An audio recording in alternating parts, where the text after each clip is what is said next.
Friends, welcome to KV special channel. आज से मैं अपने चैनल पर एक न्यू कोर्स स्टार्ट कर रही हूँ, BES 122 contemporary India and education. So unit start करने से पहले मैं आप लोगों को धन्यवाद कहना चाहूँगी। BES 121 childhood and growing up videos पर आपने बहुत ही अच्छा रिस्पॉन्स दिया और काफ़ी सारे बच्चों के मैसेजेस भी आए कि हम और वीडियोस चाहते हैं डिफरेंट सब्जेक्ट्स पर। सो BES 122 पर भी बहुत से लोगों ने बोला था, बहुत से बच्चों ने बोला था, तो आज से मैं वीडियो स्टार्ट कर रही हूँ। उससे पहले एक चीज़ और कर लेना कि अभी तक अगर चैनल सब्सक्राइब नहीं किया है ना, तो सब्सक्राइब ज़रूर करना और सब्सक्राइब के साइड में बेल आइकन होगा, उसको प्रेस जरूर करना ताकि जितनी भी वीडियोस अपलोड होगी ना वो आप लोगों को शो हो जाए और उसका नोटिफिकेशन आपको मिल जाए। अगर आपका कोई नॉन है जो बीएड कर रहा है या जिसको इस वीडियो से हेल्प मिल सकती है, तो प्लीज़ उनको भी शेयर कीजिएगा, क्योंकि वीडियोस का मोटो ही यही है कि ज़्यादा से ज़्यादा लोग इस वीडियोस का एग्ज़ाम टाइम पर, जिनको भी ज़्यादा टाइम नहीं मिल पा रहा है, वो अच्छे से एग्ज़ाम्स क्लियर कर सके और अच्छे स्कोर कर सके। ठीक है। सो आज हम देखने जा रहे हैं unit 2 aspirations of Indian society, जिसको हिंदी में कहेंगे भारतीय समाज की महत्वाकांक्षाएं। तो ये जो चैप्टर हम शुरू कर रहे हैं बच्चे, ये इसलिए शुरू कर रहे हैं क्योंकि प्रीवियस एग्ज़ाम्स पैटर्न पर भी हम चलते हैं, क्योंकि हम सबको पता है कि पेपर्स में प्रीवियस क्वेश्चंस जो होते हैं वो भी रिपीट होते हैं या फिर उनमें से भी आता है, वो टॉपिक्स भी टच होते हैं। तो यूनिट 2 की अगर बात करूँ तो जो क्वेश्चन देखने को मिले हैं ना, वो इस वाले टॉपिक में से देखने को मिले हैं, major areas of aspirations. Question भी एक रिपीट करना चाहूँगी जो आ चुका है। List the major areas of aspirations of Indian society, discuss in detail any two of them in the context of education. तो मेजर एरियाज ऑफ एस्पिरेशंस पूछे गए हैं, कौन कौन से हैं। सबसे पहले तो बात करूँ तो मेजर एरियाज ये जो लिखे हुए हैं ना, इन्हीं चीज़ों को हम पढ़ेंगे। Nationalism, social order, social justice and universalism. तो ये चीज़ तो आपको बतानी ही थी इस क्वेश्चन में, साथ ही कोई दो डिटेल में बताने थे, लेकिन मैं यहाँ पर आप सबको ना ये चारों पढ़ाऊँगी, क्योंकि ज़रूरी नहीं है कि सिर्फ दो ही आपसे पूछे जाए। जब क्वेश्चंस 20 या 25 नंबर के आते हैं ना, तो आपको लिखना भी थोड़ा ज़्यादा पड़ता है। अगर आपके पास कंटेंट नहीं होगा तो आप लिखोगे क्या, है ना। तो इसलिए ये वाला जो टॉपिक है ये अच्छे से करने जा रहे हैं। अगर इस चैप्टर की बात करें तो हमको सबको पता है कि हमारा जो वर्ल्ड है एक ग्लोबल विलेज है, और इंडिया ने अगर आफ्टर इंडिपेंडेंस देखे तो बहुत ही क्या कहे कि डेवलपमेंट हुई है भारत के अंदर, डिफरेंट एरियाज़ में हुई है, चाहे फिर वो एजुकेशन है, चाहे साइंस टेक्नोलॉजी है, चाहे एग्रीकल्चर है, चाहे कम्युनिकेशन, ट्रेड, कॉमर्स, सब में हमने बहुत ही मेहनत की है, अचीवमेंट पाई है। लेकिन अब भी कुछ ऐसे एरियाज़ है जहाँ पर जो ग्रोथ एंड डेवलपमेंट में ऑब्स्टेकल का काम करती है, रुकावट का काम करती है, और हमें इन चीज़ों से ऊपर उठना है। ये जो चीज़ें हैं इनको अच्छे से डील करते हुए, जैसे ignorance, illiteracy, problem of women harassment, over population, ये सब डिफ़िकल्टीज़ कहीं ना कहीं पोज करती है कि हमारी जो इंडिया जो है वो आगे डेवलप हो रही है, उस चीज़ में थोड़ी सी रुकावट पैदा करने का कार्य करती है। लेकिन यहाँ जब बात एजुकेशन की आती है तो इन सब चीज़ों में ये जो चीज़ें मैंने अभी गिनवाई कि इग्नोरेंस या इलिटरेसी की प्रॉब्लम है, या वीमेन हेरेसमेंट की प्रॉब्लम है, या ओवर पॉपुलेशन की प्रॉब्लम है, तो इन सब को जो एक बड़ा हथियार है इन सब से डील करने का, इन सब से उठने का, तो वो है एजुकेशन।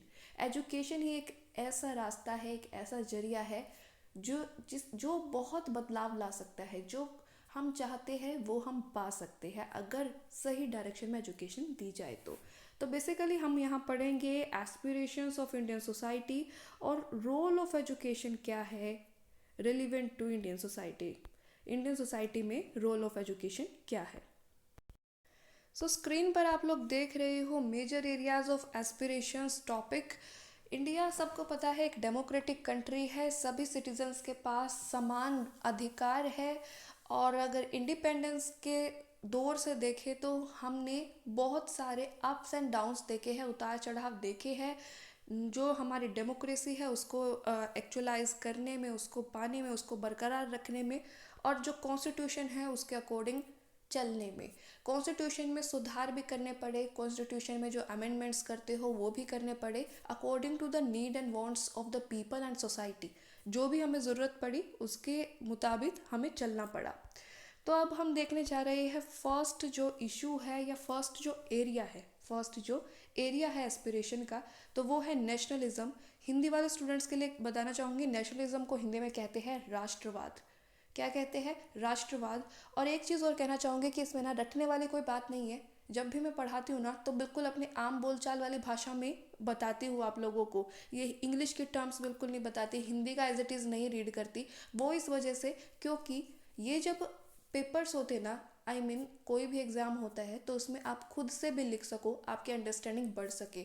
तो एक तरीके से ना मैं कोशिश करती हूँ कि आप इन चीज़ों को समझो ना कि रटो।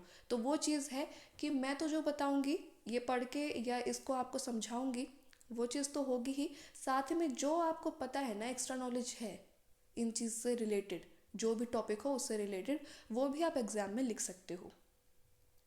तो राष्ट्रवाद की बात करूँ तो राष्ट्रवाद क्या है? एक फोर्स की तरह ले सकते हो, एक फीलिंग की तरह ले सकते हो, जो कि हमारे जो कंट्री के जितने भी सिटीजन्स हैं, नागरिक हैं, उनको बांधने का काम करती है, उनको जोड़ के रखने का काम करती है। ये जो फीलिंग है ये या राष्ट्रवाद की जो भावना है, ये हमें मोटिवेट करती है, हमें प्रेरित करती है कि जो भी मनुष्य है ना, वो अपने आप से पहले अपने किसको रखे? नेशन को रखे, अपने राष्ट्र को रखे, अपने राष्ट्र के लिए अपना सब कुछ कुर्बान करने के लिए रेडी हो जाए। चाहे फिर वो आप जो एग्जाम्पल है वो आप ले सकते हो कि जितने भी हमारे सोल्जर्स हैं, जितने भी हमारे सिपाही है या आर्मी फोर्सेस है, तो वो क्या करती है? खुद को सेक्रीफाइस करती है वेलनेस ऑफ द नेशन के लिए, कि जितने भी इंटरनल और एक्सटर्नल अटैक्स हो रहे हैं भारत पर, तो कंट्री की इंटीग्रिटी बनाने के लिए कंट्री की जितनी भी पॉपुलेशन है उनको राहत मिल सके या वो आराम से रह सके। तो सबसे पहले कि हमारे राष्ट्र पर कोई आँच ना आए, वो वाली एकता वाली फीलिंग जो हमारी है ना, वो चीज़ कि हम अपने आप को लुटा दें, हम अपना सब कुछ सेक्रीफाइस कर सकते हैं राष्ट्र के लिए।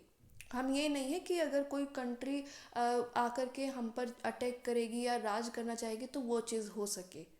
ठीक है, वो चीज़ हुई, पहले हुई और उससे हमने बहुत क्या कहते हैं, अकल हमें लग गई कि मुगलों ने भी राज किया हमारे ऊपर, ब्रिटिशर्स ने भी राज किया, लेकिन अब ऐसा नहीं होगा। तो ये जो है नेशनलिज्म की फीलिंग, ये यही है। चाहे आप फिर इसको ना इंडिया पाकिस्तान का मैच आता है, जब देखा होगा ना कि बोलते हैं कि अगर इंडिया से पाकिस्तान हार जाता है तो पाकिस्तानी बहुत सारे टेलीविज़न फोड़ देते हैं, या फिर इंडिया और पाकिस्तान का जब मैच आता है तो इंडिया वालों का जोश जो देखने को मिलता है कि हर कोई अब टीवी पर देख रहा है, एक बॉल मिस नहीं होने देता, और इंडिया की मतलब इंडिया को कितना ज़्यादा चीयर करता है, सपोर्ट करता है कि सिर्फ इंडिया ही जीते। तो ये वाली जो फीलिंग्स, अब ये मैं अगर एग्जाम्पल, मैंने पहले भी कहा है कि मैं अगर आम बोलचाल की भाषा में एग्जाम्पल्स दे रही हूँ ना, तो ये मत सोचना सोल्जर वाला एग्जाम्पल लिख सकते हो आप एग्ज़ाम में, लेकिन ये इंडिया पाकिस्तान मैच वाला मत लिखना। ये मैं आपको समझाने के लिए बता रही हूँ कि ये जो हमारी भावना है, ये जो निकल के आती है, वही है हमारी नेशनलिज्म की फीलिंग, वही है हमारी नेशनलिज्म की फीलिंग, या फिर हमारी जो राष्ट्रवाद, जो पेट्रियोटिक सिटीज़न है, जितने भी हमारे देशभक्त हैं, तो ये जो अपने सभी इंटरेस्ट को सेक्रीफाइस करने के लिए तैयार हो जाए कि हमारा जो नेशन है, हमारा जो राष्ट्र है, उसकी उन्नति होनी चाहिए, हमारा जो राष्ट्र है वो अच्छे तरीके से रहे, सुचारू रूप से काम करे। तो ये चीज़ है नेशनलिज्म बेसिकली।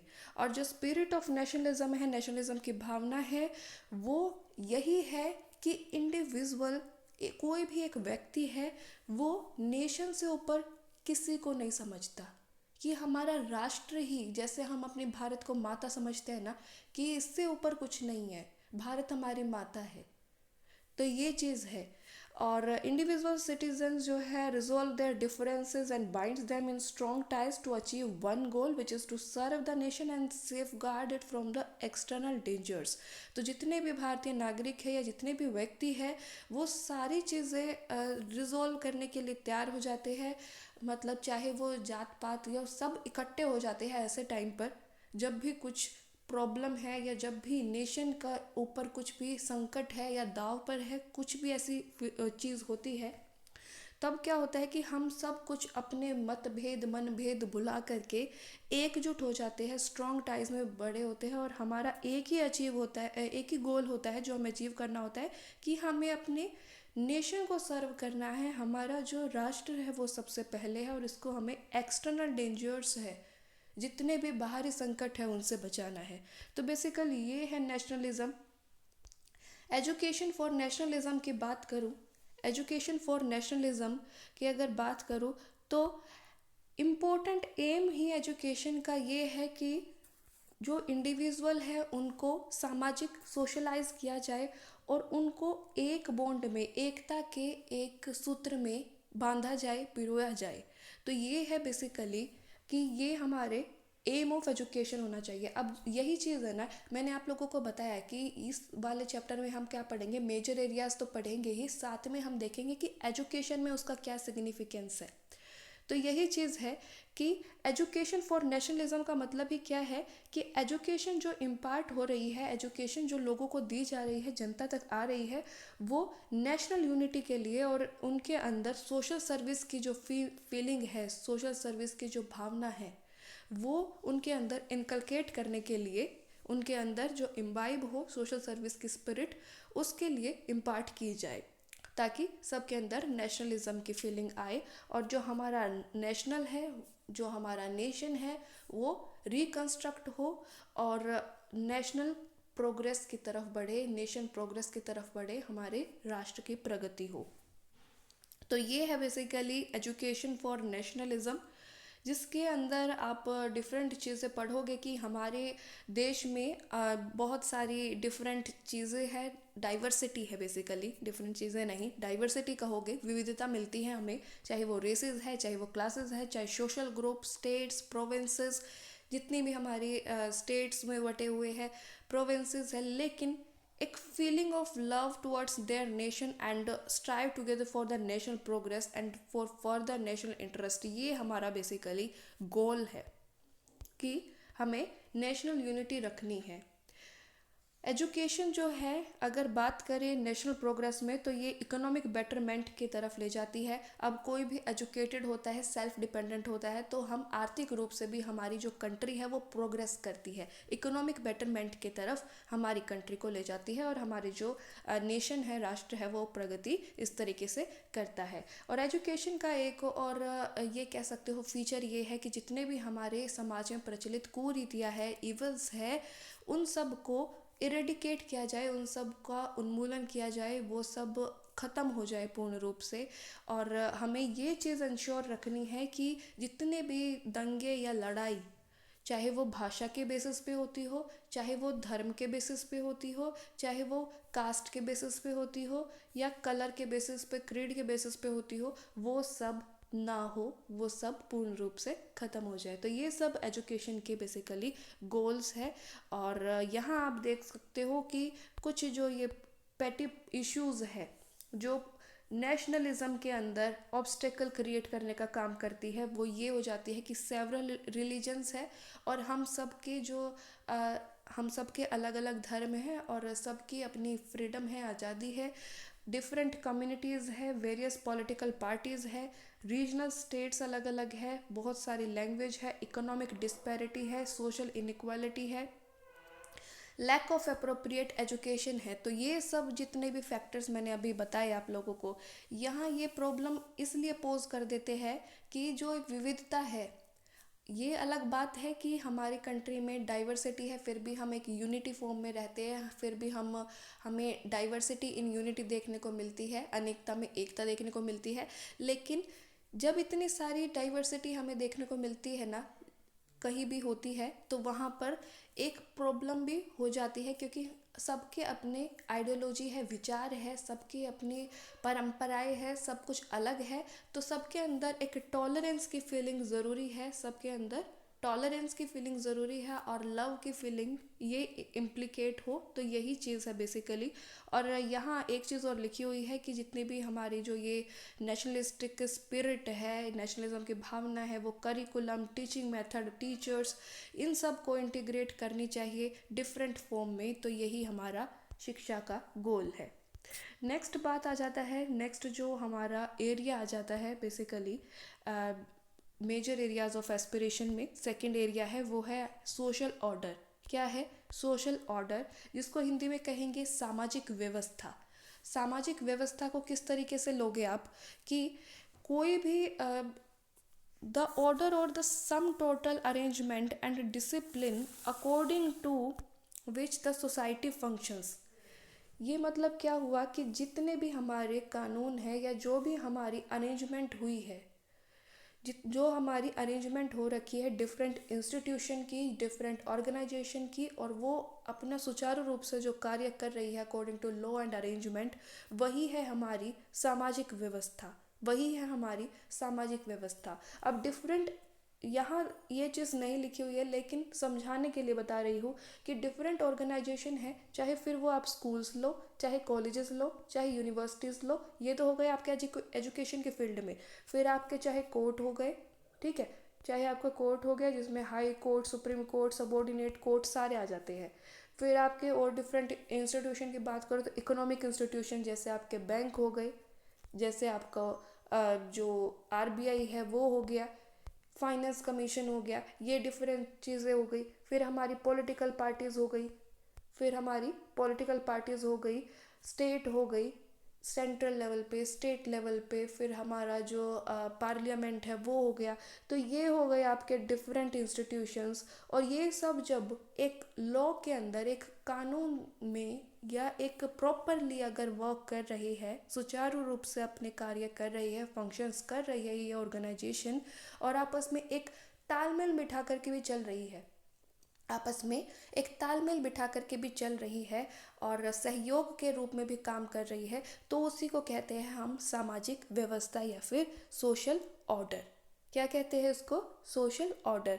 तो इतना ये डरिएगा मत कि सोशल ऑर्डर क्या है, इसमें हम क्या लिख करके आए।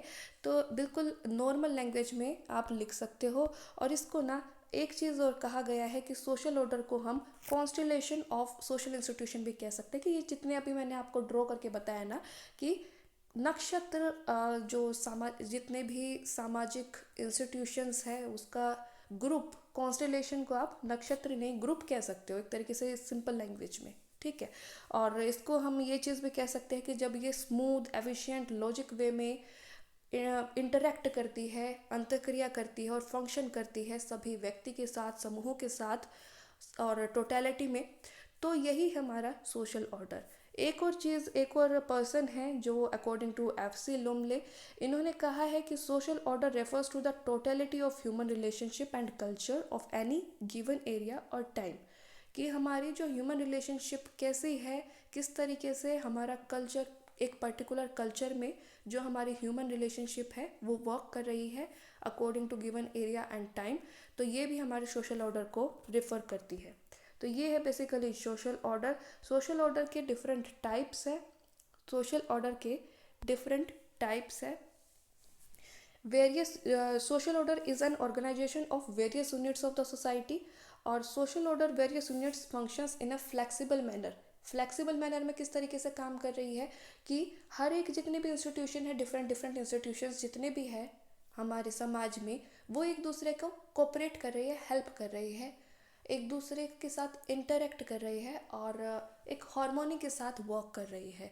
फिर चाहे वो फैमिली है तो एक फैमिली है तो वो स्कूल में अंतःक्रिया करते हैं, जो पेरेंट टीचर मीटिंग होती है या अदर स्टेक होल्डर्स उसके अंदर आ जाते हैं, ये एक दूसरे में इन्वॉल्व होकर के काम कर रही है। फिर स्कूल का जैसे बैंक के साथ हो गया, ठीक है, एक इंडिविजुअल जो स्कूल, बच्चे स्कूल जा रहे हैं या पेरेंट्स बैंक में जा रहे हैं या फिर किसी और ऑक्यूपेशन के लिए जा रहे हैं, कहीं और जा रहे हैं, तो वो जो है कि हम फ्लेक्सिबल मैनर में ये जो यूनिट्स वर्क कर रही है, ये है हमारा सोशल ऑर्डर।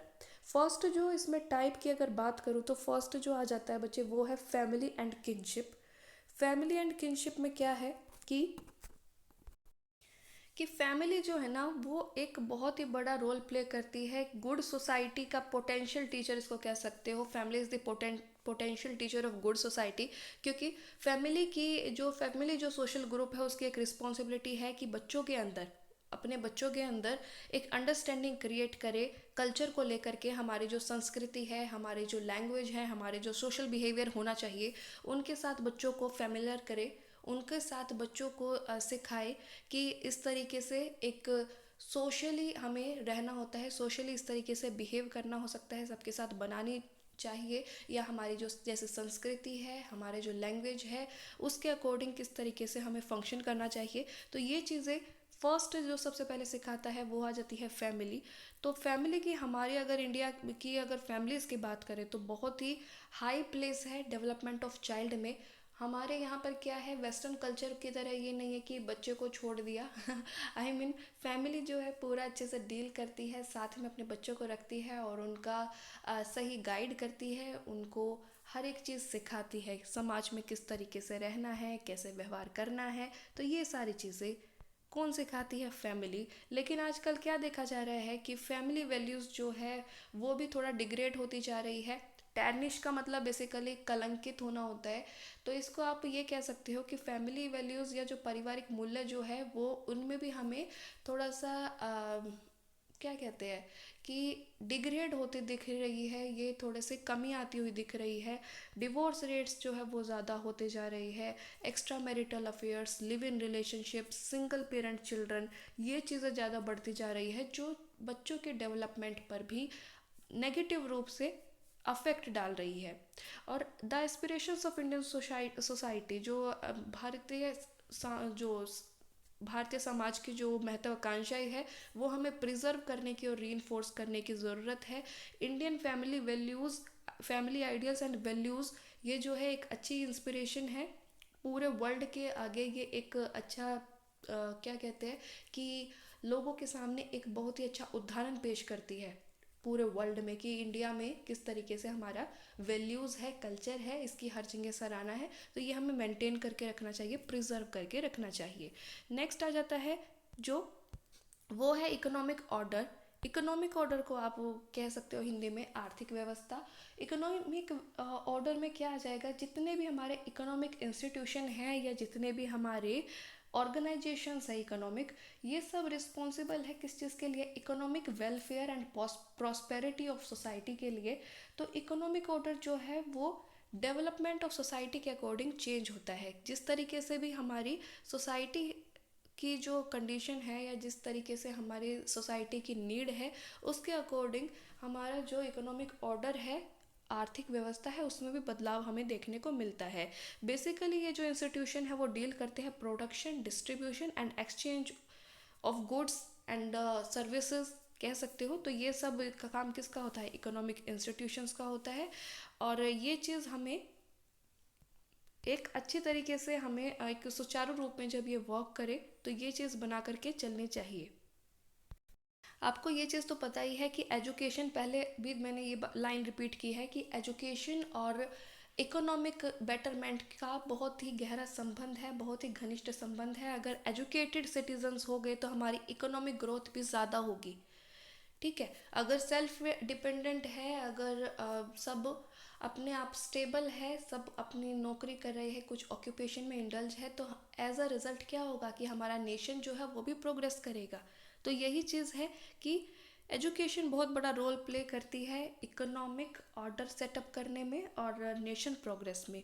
नेक्स्ट आ जाता है पॉलिटिकल ऑर्डर, जिसको कहोगे आप राजनीतिक व्यवस्था या प्रशासनिक व्यवस्था, हिंदी में शायद यही लिखा मिलेगा आप लोगों को।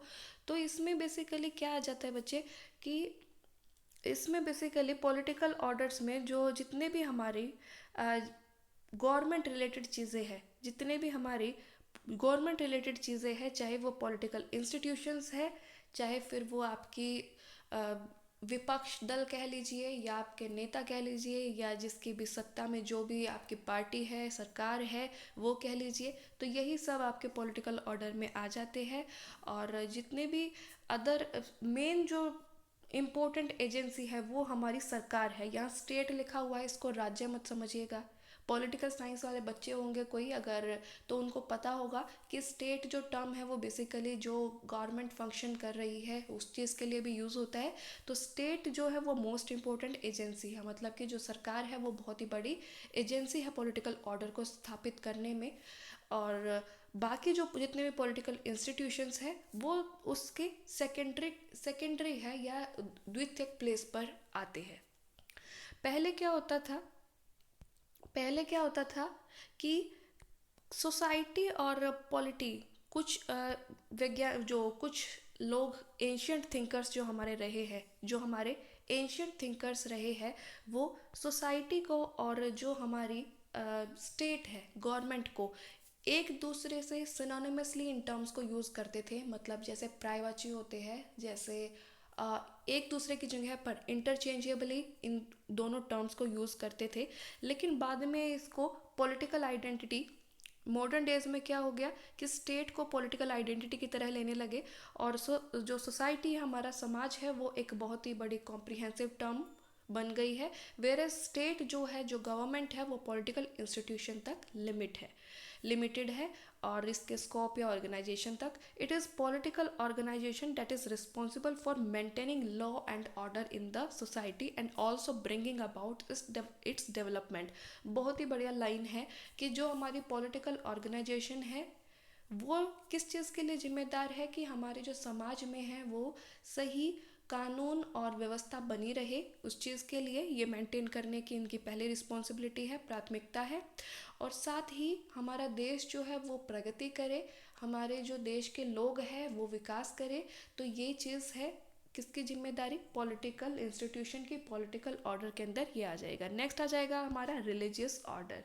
रिलीजियस ऑर्डर जिसको आप धार्मिक व्यवस्था कह सकते हो। तो ये चीज़ तो हम सबको पता है कि हमारी जो कंट्री है भाई उनके मल्टी रिलीजियस कंट्री है, बहुत सारे धर्म हैं, लोगों के अपने अपने फेथ है, अपने in the country with love. और रहते किसके साथ है, अपनी इतनी सारी डाइवर्सिटी होने के बाद भी लव एंड यूनिटी के साथ रहते हैं। और सेक्युलरिज्म का प्रिंसिपल बेसिकली फॉलो करते हैं, धर्मनिरपेक्ष का सोशो पॉलिटिकल लाइफ लीड करने में। कॉन्स्टिट्यूशन ऑफ इंडिया की अगर बात करें, भारतीय संविधान की, तो उन्होंने भी रिलीजियस फ्रीडम दी हुई है, कोई भी इंसान किसी भी धर्म को अपनी सहूलियत के अकॉर्डिंग अपना सकता है, किसी भी देवी देवताओं की पूजा कर सकता है। कंट्री का अपना कोई धर्म नहीं है, लोगों को फ्रीडम ऑफ कंसाइंस है, लोगों को फ्रीडम ऑफ रिलीजन है। तो ये चीज़ है, इसमें ये चीज़ आप लिख सकते हो बेसिकली। और रिलीजन क्या है, religion should be a tool of discipline and spiritual upliftment of the society. Religion जो है बेसिकली, रिलीजन के नाम पर भी हमें क्या देखने को मिलते हैं, जो वॉर्स वगैरह देखने को मिलते हैं, लड़ाई झगड़े देखने को मिलते हैं। कुछ लोग क्या करते हैं, धर्म के नाम पर भी जो दंगे फसाद होते हैं, तो ये चीज़ नहीं होनी चाहिए, बल्कि हमारे अंदर एक एकता की और यूनिवर्सल ब्रदरहुड की भावना आनी चाहिए। एक हमारे अंदर इमोशनल इंटीग्रेशन होना चाहिए, टॉलरेंस की भावना आनी चाहिए। और दूसरी चीज़ है कि रिलीजन या धर्म को एक डिसिप्लिन के तौर पर देखें कि हमारा जो धर्म है वो बहुत सारी मॉरल वैल्यूज़ हमें सिखाता है, वो बहुत सारी ऐसे मूल्य हमें सिखाता है जिसके ज़रिए हम अपनी लाइफ को बहुत ही अच्छी तरीके से लीड कर सकते हैं। ठीक है। नेक्स्ट चीज़ है कि ये स्पिरिचुअल अपलिफ्टमेंट का काम करती है। तो सभी धर्म एक तरीके से इक्वल है और सबकी अपनी अपनी परंपराएं हैं, तो सबका हमें इतना ही आदर करना चाहिए, चाहे वो कोई भी रिलीजन है, चाहे वो हिंदू है, चाहे वो मुस्लिम है, चाहे वो सिख है, चाहे वो क्रिश्चियन है। तो सबकी हमें रिस्पेक्ट करनी चाहिए, हर एक धर्म की। तो ये आ जाता है हमारा बेसिकली रिलीजियस ऑर्डर के अंदर। नेक्स्ट आ जाता है लीगल ऑर्डर। नेक्स्ट आ जाता है लीगल ऑर्डर, जिसको आप हिंदी में कहोगे कानून व्यवस्था। ठीक है। तो इसके अंदर जितने भी हमारे, आपको ये पता है कि कानून का होना बहुत ज़रूरी है। Laws are essential for the conduct of social life. अगर सामाजिक जीवन सुचारू रूप से चलना चाहिए तो उसके लिए लॉज का होना बहुत ज़रूरी है। अगर ये चीज़ नहीं होगी कि कोई अगर अपराध कर रहा है तो उसको सज़ा दी जाए, तो यहाँ तो रोज़ खून की नदियाँ ही वही मिलेगी आप लोगों को, कि इतनी ज़्यादा क्राइम रेट हाई हो जाए कि कुछ रूल्स ना ही रेगुलेशन फॉलो होगा, ना ही आपका जो ये रोड पे आप चलते हो रेड सिग्नल है या ये है एक्सीडेंट की मात्रा, तो आप खुद सोच सकते हो लॉ की कितनी ज़्यादा अहमियत है। ठीक, लॉ की कितनी ज़्यादा अहमियत है। तो लॉ तो होना बहुत ज़्यादा ज़रूरी है। फिर लीगल ऑर्डर है, तो इसके अंदर ना ज़रूरी नहीं है कि आपको सारा बुकिश नॉलेज, बुकिश लैंग्वेज लिखनी पड़े। तो इसमें आप ना डिफ़ाइन कर सकते हो। बेसिकली आपकी जो हेडिंग है वो मैटर करती है, आपकी जो समझ है अपनी वो मैटर करती है। तो इसके अंदर जितने भी आपके कोर्ट्स है वो चीज़ भी लिख सकते हो कि सुप्रीम कोर्ट, हाई कोर्ट और आपके जो ये सबऑर्डिनेट कोर्ट्स है ये किस तरीके से डील करते हैं डिफरेंट डिफरेंट इश्यूज़ के साथ, और जितने भी लोगों के अंदर चाहे विवाद है किसी चीज़ को लेकर के, और उसको सही फैसला सुनाती है। अगर कोई गलत काम कर रहा है तो उसको पनिश करती है ताकि वो चीज़ ना रिपीट हो। और ये जो लॉज है इनका पालन करना या ओबीडियंस करना सबके लिए मैंडेटरी है। और अगर इनका वॉयलेशन किया जाता है, अगर ये लॉज नहीं माने जाते, तो पर्टिकुलर जो कम्युनिटी है, पर्टिकुलर जो हमारी जो जुडिशल मशीनरी है, मतलब जो हमारे कोर्ट सिस्टम है, वो पनिश करते हैं लोगों को, और पनिश करने का उनको पूरा हक है। अगर लॉज की बात करें तो यहाँ ये जो राइट टू एजुकेशन दिया हुआ है कि राइट टू एजुकेशन को लीगल बेसिस पर आर्टिकल 26 क्लॉज 1 में universal declaration of human rights ने स्टेट किया हुआ है कि सबको शिक्षा का अधिकार है। तो बेसिकली ये भी एक किस्म का लॉ है। तो आई होप कि आपको लीगल ऑर्डर भी समझ में आ गया होगा।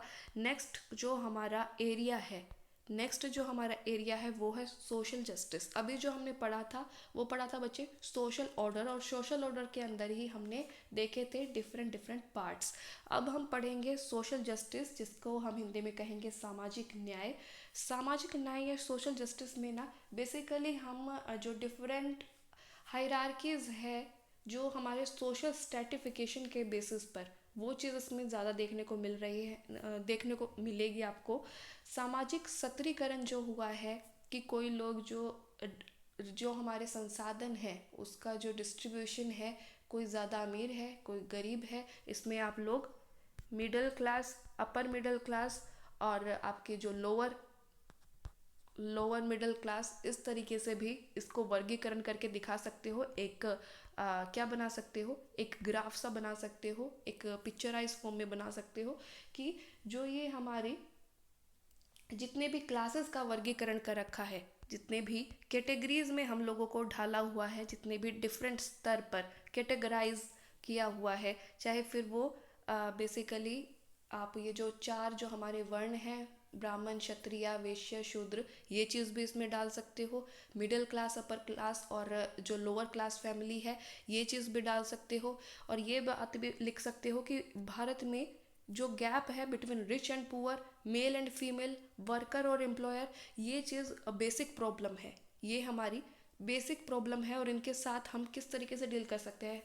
छोटा सा बात है कि एजुकेशन ही हर चीज़ का सुधारक है। तो एजुकेशन तो बिल्कुल हर चीज़ में डाल सकते हो कि एजुकेशन ही एक ऐसा एकमात्र साधन है जिसके जरिए हम जितनी भी हमारी सामाजिक कुरीतियाँ है या जितने भी हमारे समाज में इनइक्वालिटी है उसके साथ डील कर सकते हैं।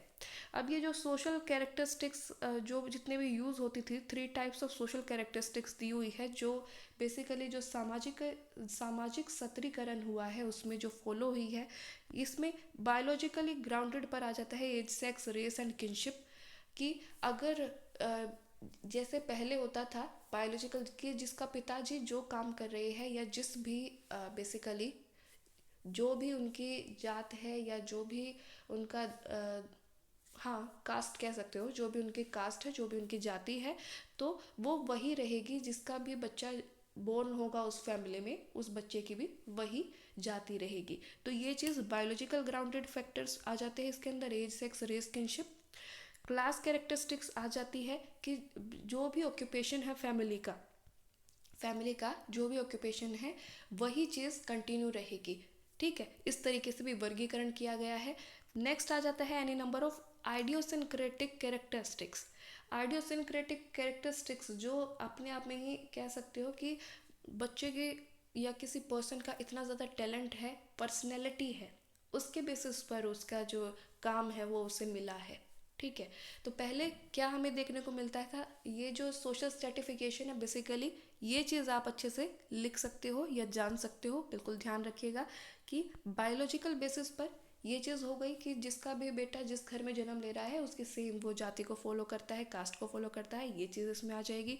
फिर दूसरी चीज़ इसमें मैंने बताई क्लास कैरेक्टरिस्टिक, कि जो भी ऑक्यूपेशन वेल्थ पावर है वो चीज़, ठीक है, ये इसमें आ जाएगी। और any number of idiosyncratic characteristics में टैलेंट, पर्सनैलिटी, और जो ये आपकी आ जाएगी जो आपका हार्ड वर्क वगैरह से जॉब वगैरह, ये चीज़ इसमें आ जाएगी कि इसके बेसिस पर भी हमारी जो क्लासेस है या हमारा जो सत्रीकरण हुआ है वो चीज़ विभाजित है। तो ये चीज़ है बेसिकली कि हमारी जो प्रॉपर्टी है, हमारी जो वेल्थ है, कंट्री की इनकम है, ये अनइक्वल डिस्ट्रीब्यूशन देखने को मिलता है इसका। यही कारण है कि कुछ लोग हमारे देश में इतने ज़्यादा गरीब है कि वो 2 वक्त का खाना भी नहीं जुटा पाते, और कुछ लोग इतने ज़्यादा अमीर है कि वो खाने की कदर नहीं करते। तो ये चीज़ है, और इस सब के साथ कौन डील कर सकता है? एजुकेशन ही एकमात्र ऐसा ज़रिया है। यहाँ बात करेंगे ना, थोड़ी सी सोशल मोबिलिटी की बात करते हैं। किसकी बात करते हैं? सोशल मोबिलिटी की बात करते हैं। अब ये किस तरीके से इनका वर्गीकरण हुआ है सोशल जस्टिस में। तो सोशल मोबिलिटी को हम कहेंगे, सबसे पहले बात है हिंदी वाले बच्चों की, सामाजिक गतिशीलता इसको कहेंगे। तो सोशल मोबिलिटी बेसिकली होता क्या है कि जब कोई भी पर्सन, ध्यान से समझिएगा, ये जो लिखा हुआ है XYZ इसको अभी बाद में पढ़िएगा, तो पहले ध्यान से ये समझनी है कि कोई भी अगर पर्सन है, कोई भी अगर व्यक्ति है, वो अगर लोअर जॉब से, ठीक है, लोअर जॉब से हायर जॉब की तरफ बढ़ रहा है, अपने जो स्टेटस है उसको चेंज कर रहा है, उसका जो पोजीशन थी, उसका जो क्लास स्ट्रक्चर में उसकी पोजीशन थी उसको ऑल्टर कर रहा है, बदल रहा है, हायर पोजीशन पर जा रहा है, लोअर से हायर, तो उसके जो ये गतिशीलता आपको देखने को मिली, उसकी जो ये मूवमेंट हुई लोअर टू हायर पोजीशन, उसके जो स्टेटस में आपको बदलाव देखने को मिला, इसी को कहते हैं सामाजिक गतिशीलता। इसी को कहते हैं सामाजिक गतिशीलता। सामाजिक गतिशीलता 2 तरीके की हो सकती है, horizontal mobility and vertical mobility.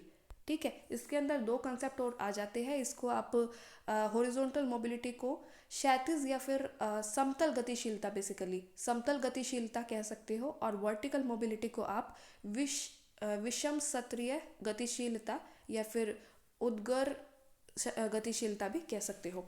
Horizontal mobility में क्या होगा कि हॉरिजॉन्टल मोबिलिटी, जैसे आपको ये पता है कि हॉरिजॉन्टल क्या होती है? हॉरिजॉन्टल लाइन होती है ऐसे, और वर्टिकल लाइन होती है ऐसे, राइट। तो हॉरिजॉन्टल में आप क्या समझोगे कि मान लीजिए एक इंसान एक पोजीशन पर है, चाहे वो फिर वो डॉक्टर है, चाहे वो फिर इंजीनियर की लाइन में है, ठीक है, इंजीनियर है, लेकिन वो अपने सेम पोजीशन पर ही रहेगा। वो जो दूसरी जॉब भी लेगा ना, वो अपने सेम ही पोजीशन पर जाएगा। जैसे एक पर्सन ने डॉक्टर की डिग्री ली या इंजीनियरिंग की डिग्री ली, लेकिन उसने फिर क्या किया कि वो उसने टीचिंग लाइन में, जो आपके IIT है, ठीक है, जो आपके इंजीनियरिंग के इंस्टीट्यूशन है या फिर डॉक्टर के इंस्टीट्यूशन है, उसमें उसने एज अ टीचर या प्रोफेसर पढ़ाना शुरू कर दिया। तो ये चीज़ है कि उसकी वो रहा, तो बेसिकली उसको नॉलेज तो वही चीज़ रही, जितनी भी उसको नॉलेज थी, जितनी भी उसने पढ़ाई की थी, वो उसी चीज़ को अप्लाई कर रहा है, उसका जो स्तर है, उसका जो लेवल है, वो वही रहा। तो ये है हॉरिजॉन्टल मोबिलिटी। ये सेम चीज़ को ही वो कंटिन्यू करता है, इंस्टीट्यूट चाहे फिर अलग हो जाए उसका।